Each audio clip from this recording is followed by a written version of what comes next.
Saudara, 10 korban tragedi Kanjuruhan masih dirawat intensif di Rumah Sakit Saiful Anwar, Malang. 6 orang dirawat di ruang ICU, 4 orang dirawat di ruang perawatan biasa. 2 orang diantaranya dalam kondisi kritis.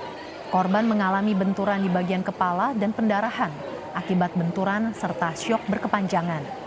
Pelaksana tugas Direktur Rumah Sakit Saiful Anwar Malang menyebut korban yang dibawa ke Rumah Sakit Saiful Anwar Malang mengalami luka trauma karena benturan di bagian kepala, dada, hingga kaki.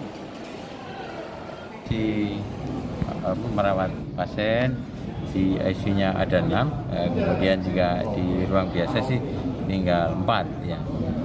Cuman yang di ICU itu ya kami memang masih kondisinya belum stabil dan kita perlu perhatian khusus supaya mereka bisa kita tangani supaya lebih baik. Kemudian yang kami tangani semuanya itu yang kritis 2 ini yang kami yang jalan sudah pulang semua. Mereka mungkin minggu depan mulai kontrol. Tapi juga itu kita rujuk balik, jadi mungkin juga kontrol ke fasilitas pelayanan kesehatan terdekat dengan kami. Posko Gabungan Aremania masih menerima aduan para korban tragedi Kanjuruhan. Mayoritas korban mengalami sesak nafas, perih di bagian tenggorokan, dan iritasi mata. Korban sudah dirujuk ke rumah sakit untuk mendapat penanganan. Posko Gabungan Aremania ini juga mengimbau korban tragedi Kanjuruhan segera melapor agar bisa segera ditangani.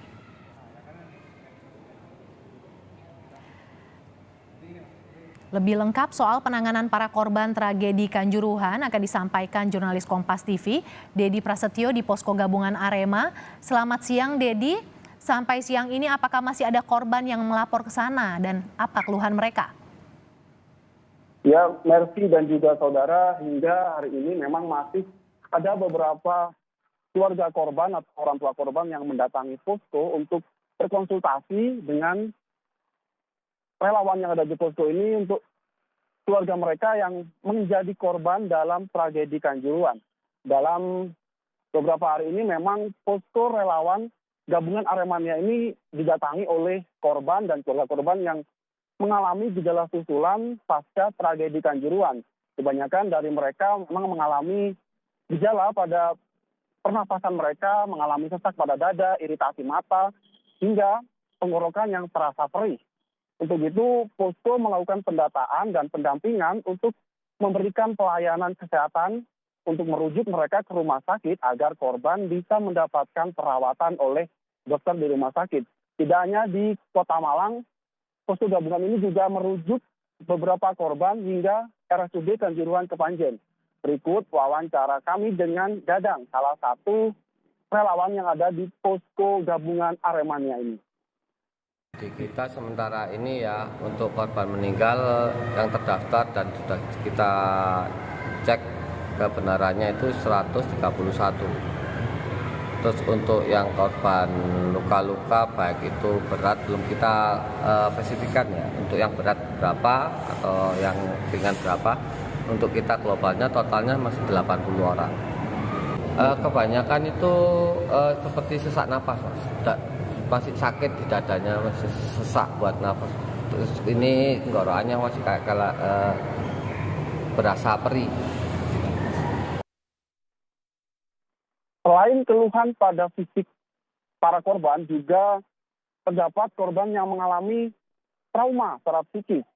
Mereka mengaku masih terngiang-ngiang kejadian pada tragedi Kanjuruhan.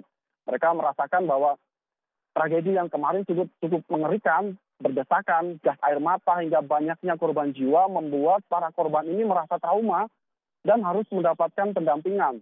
Mereka juga melaporkan kejadian tersebut ke posko dan posko secara langsung akan memberikan pendampingan atau trauma healing kepada para korban. Selain itu, tim dari posko juga akan mendatangi rumah dari korban yang memerlukan pendampingan secara psikologis. Untuk itu, dari posko sendiri juga mengimbau kepada masyarakat atau warga yang merasa menjadi korban Kanjuruhan dan mengalami gejala susulan untuk segera mendatangi posko untuk dilakukan pendataan dan penanganan lanjutan. Merci. Dedik, selain korban fisik, apakah posko juga menerima aduan pemulihan trauma para korban tragedi Kanjuruhan? Benar, Merci. Selain korban fisik, memang ada beberapa korban yang mengaku cukup trauma dengan kejadian kemarin. Posko juga menerima beberapa pengaduan tersebut. Selain dari korban, juga dari keluarga atau orang tua korban yang mendatangi posko dan melaporkan keluarga mereka atau anak mereka yang mengalami trauma. Untuk itu, posko juga memberikan pendampingan atau trauma healing kepada korban. Mercy. Terima kasih Dedi Prasetyo, jurnalis Kompas TV atas laporan Anda langsung dari Posko Aremania di Malang, Jawa Timur.